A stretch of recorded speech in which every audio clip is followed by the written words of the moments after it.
अस्सलामु अलैकुम नाजरीन। पिछली किस्त के इख्तिताम पर जामवा काई कबीले में आया हुआ था। जामवा उस्मान से कहता है, अगर यार हिसार के बुज़दिल लोग हमारे हवाले ना किए गए तो हम आपका कबीले उठाकर आपके सर पर दे मारेंगे। जामवा की ये बात सुनकर बमसी साहब गुस्से से जामवा की तरफ बढ़ने लगते हैं।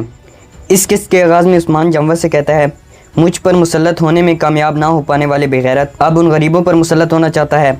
क्या वो बुज़दिली दिखाने वाले निकोला के साथ मिलकर अपनी ताकत जमा करना चाहता है, या फिर वो मंगोल ख़जाने में शामिल होने वाले सोने पर नज़रें गाड़ चुका है। उस्मान कहता है, हमारे कबीले के बारे में दोबारा कभी ऐसी बात मत करना। काई कबीला शेरों की कछार है और तुम जैसे गीदड़ों का अंजाम तो वाज़ेह है। बस ज़रा यहाँ आने की हिम्मत तो करके देखो, अपने ही खून में गार कर दिए जाओगे। जामवा कहता है, तो आप हमारे हमले के लिए इस कदर बेचैन हैं। अब जो कुछ आपने कहा आपकी मर्ज़ी के मुताबिक ही होगा उस्मान साहिब। उस्मान बमसी से पूछता है, बमसी साहिब क्या आपने इस जामवा को कुछ कहना है? बमसी साहिब कहते हैं, हाँ उस्मान तो गाय को सलाम भेजना है। इसके बाद बमसी साहिब अपने हाथ से कपड़ा हटाते हुए कहते हैं, जामवा तो गाय से कह देना अब बमसी साहिब अब्दुर्रहमान गाजी का इंतकाम लेगा। ये कहकर बमसी साहिब अपने उसी हाथ से जामवा के मुंह पर एक ज़ोरदार थप्पड़ मारते हैं। उस्मान अपने सिपाहियों से कहते हैं, इस छिपकले को अब यहाँ से ले जाओ। फिर सिपाही जामवा को पकड़कर वहाँ से ले जाते हैं। उनके जाने के बाद उस्मान बमसी से कहते हैं, आप बिल्कुल फ़िक्र मत करें जनाब, हम अब्दुर्रहमान गाजी का इंतकाम लेकर ही रहेंगे। इसके बाद सब लोग अपनी अपनी जगह पर आकर खड़े हो जाते हैं और उस्मान कहता है, सरदारान अपनी अपनी राय पेश फरमाएं। साउची कहता है, लगता है कि मसला लुगान का है, गिहातू लुगान चाहता होगा। एक सरदार कहता है, हम तो गाय को रोक सकते हैं, लेकिन अगर गिहातू बजाते खुद आया। गुंदूज कहता है, नहीं, गिहातू अपने मसाइल में फंसा हुआ है, वो खुद नहीं आ सकता, ये मामला तो गाय के हवाले किया गया है। बमसी साहिब कहते हैं, वैसे भी वो अगर आया तो वह अपनी मौत की तरफ चल कर आएगा। उस्ताद दाऊद कहते हैं, वो लोग कई सिपाहियों की कबीले में मौजूदगी के वक्त हमला करने की जुर्रत नहीं कर सकते। उस्मान कहता है, लुगान के हसूल के लिए हर रास्ता अपनाया जाएगा, यहाँ तक कि निकोला से भी इत्तेहाद किया जाएगा और ज़रूरत पड़ने पर हमारे कबीले पर भी हमला कर दिया जाएगा, मगर ना तो हम अपने पनाह गुज़ीन हवाले करेंगे और ना ही इन धमकियों के सामने सर झुकाएंगे। उस्मान गुंदूज़ को हुक्म देते हुए कहता है, भाईजान फ़ौरन जंग की तैयारियाँ मुकम्मल की जाएँ। तुर्कों की तरफ हाथ बढ़ाने का क्या इंजाम होता है, अब तो गाय को ये बताने का वक्त आ चुका है। इधर जामवा तो गाय के पास आता है और उसे बताते हुए कहता है, उस्मान पनाह गुज़ीन नहीं देगा, मैं उसे राज़ी नहीं कर पाया। तो गाय कहता है, वो ज़रूर देगा, या तो वो एक पुरसकून मौत मरेगा या फिर ठंडे पानी की तरह बेरहमी से मारा जाएगा। तो गाय अपने सिपाहियों से कहता है, मेरा घोड़ा तैयार करो। इसके बाद तो गाय जामवा से कहता है, हमारी सवारी का गद्दा मुकाबलेबाजी के लिए मुंतज़िर घोड़े से बेहतर होता है जामवा, अब निकोला हमसे मिलकर बहुत खुश होगा। दूसरी तरफ उमर बे और मलन खातून दस्तरखान पर बैठकर खाना खा रहे थे। उमर बे मलन को बताते हुए कहता है, निकोला हमसे राज़ी है, मगर हमें मज़ीद मोहतात रहना होगा। मलहुन पूछती है, आप क्या करना चाहते हैं बाबा?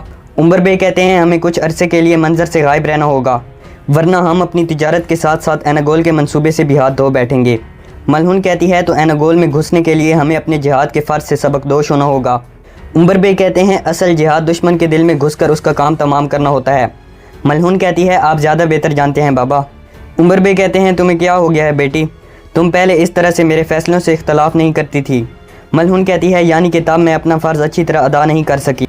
मेरा काम आपको तंबीह करना नहीं है, बल्कि अपने सरदार के हर फैसले पर सर झुकाने वाले ही अपने सरदार को ख़बरदार कर सकते हैं।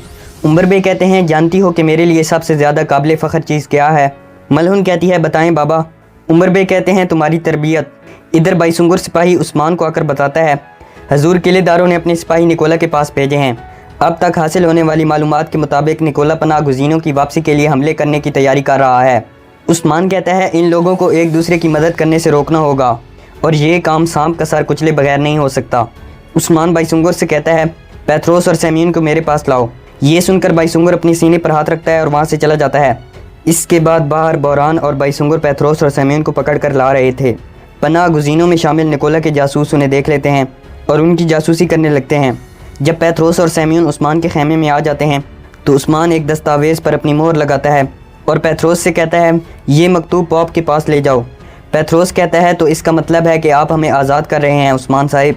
फिर पैथरोस आगे बढ़कर उस मकतूब को पकड़ने लगता है तो उस्मान मकतूब पीछे कर लेता है और कहता है, मैं अपना वादा पूरा करता हूँ, याद रखो पैथरोस, लेकिन सेम्यून के अदा करने का आखिरी फ़र्ज़ बाकी है। सेम्यून आगे बढ़ते हुए कहता है, मुझे क्या करना होगा? उस्मान कहता है, तुम्हें एनागोल जाना होगा। किलेदारों ने निकोला के पास कुछ सिपाही भेजे हैं और तुम्हें उन सिपाहियों की तादाद मालूम करके लानी होगी। तुम ये भी मालूम करोगे कि वो कब हमला करने जा रहे हैं। پیتروس پوچھتا ہے تو پھر کیا ہماری قید ختم ہو جائے گی عثمان صاحب؟ عثمان کہتا ہے بالکل، میرے وعدے کے مطابق تم لوگ آزاد ہوگے۔ سیمیون کہتا ہے اگر نکولا ہوشیار ہوا اور مجھے مار ڈالا تو پھر کیا ہوگا؟ عثمان کہتا ہے تو تب میں مکتوب کے ساتھ تم دونوں کے سر کاٹ کر صندوق میں ڈالوں گا اور پوپ کے پاس خود روانہ کروں گا۔ یہ سن کر پیتروس اور سیمیون گھبرا جاتے ہیں۔ اس کے بعد پیتروس آگے بڑھ کر عثمان سے مکتوب پکڑ لیتا ہے۔ عثمان سیمیون سے کہتا ہے جب تم اپنا کام پورا کر لو گے تو میرے سپاہی تم لوگوں کو سرحد تک چھوڑ آئیں گے اور وہاں سے آپ لوگ کشتیوں پر جا سکیں گے۔ پھر عثمان بوران سے کہتا ہے بوران ان دونوں کو یہاں سے لے جاؤ۔ ادھر توگائے اور جاموا ایک بار پھر ایناگول قلعے میں آتے ہیں۔ کالانوس پوچھتا ہے کیا عثمان نے پیشکش قبول کر لی ہے؟ توگائے کہتا ہے نہیں۔ نکولا کہتا ہے میرا بھی یہی خیال تھا۔ کالانوس کہتا ہے ایک دوسرے کو دھوکہ دیے بغیر اپنی طاقت آخری بار اکٹھی کرنے کا وقت آ چکا ہے۔ یہ سن کر توگائے کہتا ہے دنیا کو سورج کی گرمی سے بچانے کے لیے مجھے بزنطینیوں کی لکڑیوں کی ضرورت نہیں ہے۔ اب تم لوگوں کو میری طاقت کی ماتحتی اختیار کرنی ہوگی۔ اس طرح تم لوگوں کی فتح میری فتح ہوگی۔ تم لوگوں کو کارا شمن توگائے کے منہ سے نکلنے والا ہر لفظ پر اعتماد کرنا ہوگا۔ اگلے سین میں سیمیون عثمان کے پاس آتا ہے۔ عثمان کے تمام سرداران بھی وہاں موجود تھے۔ سیمیون عثمان کو بتاتے ہوئے کہتا ہے نکولا بہت بڑی تعداد کے ساتھ آئے گا اور توگائے نکولا کی مدد کرے گا، یعنی وہ ساتھ مل کر حملہ کریں گے۔ عثمان پوچھتا ہے وہ کب حملہ کریں گے؟ سیمیون کہتا ہے 2 دن بعد۔ عثمان کہتا ہے یہ معلومات کافی نہیں ہیں، مجھے مزید معلومات چاہیے۔ ایناگول جاؤ اور جو معلوم کر سکتے ہو کر لاؤ۔ پھر عثمان سپاہیوں کو اشارہ کرتا ہے تو سپاہی سیمیون کو پکڑ کر وہاں سے لے جاتے ہیں۔ عثمان سرداری نشست کے پاس آ جاتا ہے اور کہتا ہے سرداران آپ لوگ سب کچھ سن چکے ہو، اب بتائیں کیا خیالات ہیں؟ بامسی صاحب کہتے ہیں ہم اللہ کی مہربانی سے توگائے اور نکولا دونوں سے نپٹ لیں گے، مگر عثمان صاحب ہمیں بہت سے شہید پیش کرنے پڑیں گے۔ گندوز کہتا ہے اگر دونوں لشکر متحد ہو گئے تو فتح ہرگز آسان نہیں ہوگی۔ ساوچی کہتا ہے ہم انہیں جال میں پھنسائیں گے یا ان کے درمیان پھوٹ ڈالیں گے یا پھر ایک معزز موت ہماری منتظر ہوگی۔ یہ سن کر ایک سردار کہتا ہے ساوچی صاحب ایک معزز موت کی بات کر رہے ہیں، کیا جانتے بوجھتے ہوئے بھی موت کے منہ میں جانا درست ہے؟ ایک اور سردار کہتا ہے ہمیں پناہ گزین ان کے حوالے کر دینے چاہیے، کیا ہم جان بوجھ کر موت کو گلے سے لگا رہے ہیں؟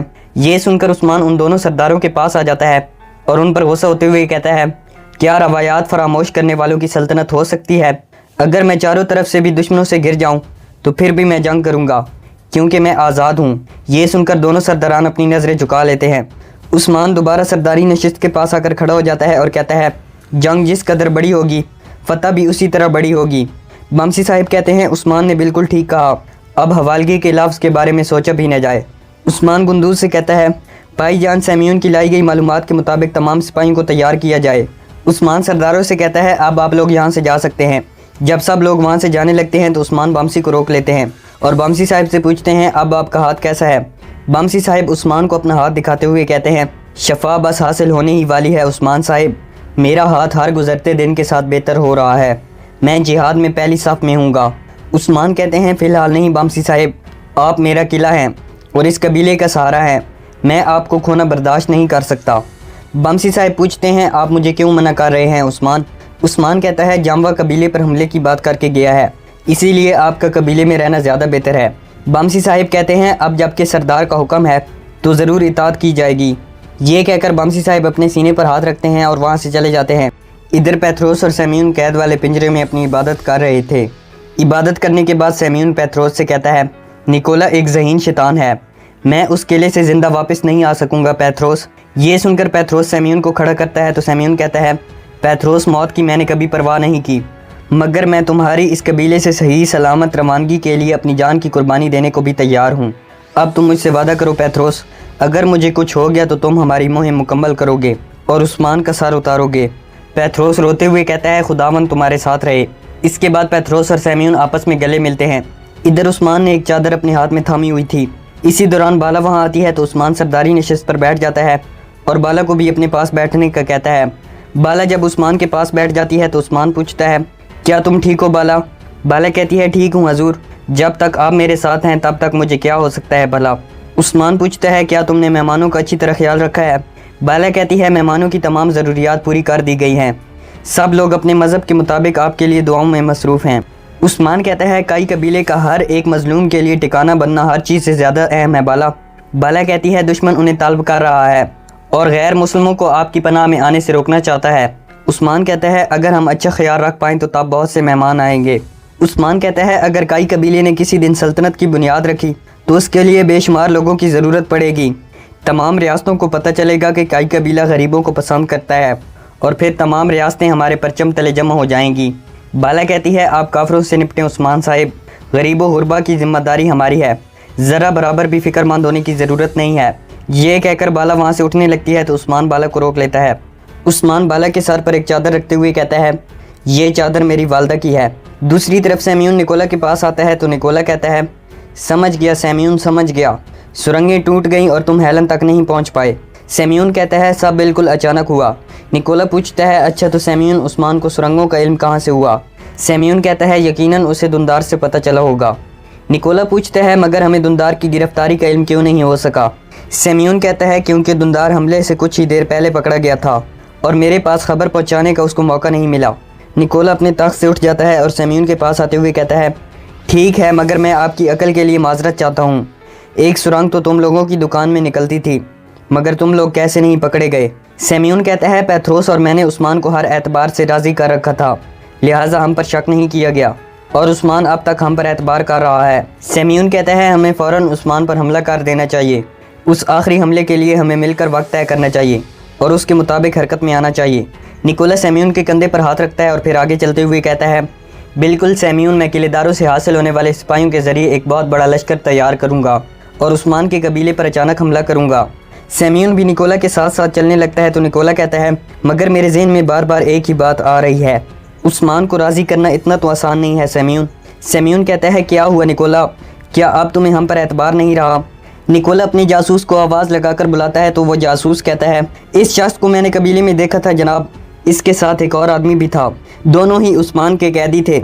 ये सुनकर सेम्यून निकोला के जासूस की तरफ बढ़ने लगता है और कहता है, कौन हो तुम और झूठ क्यों बोल रहे हो? यहाँ पर इस एपिसोड का इख्तिताम हो जाता है।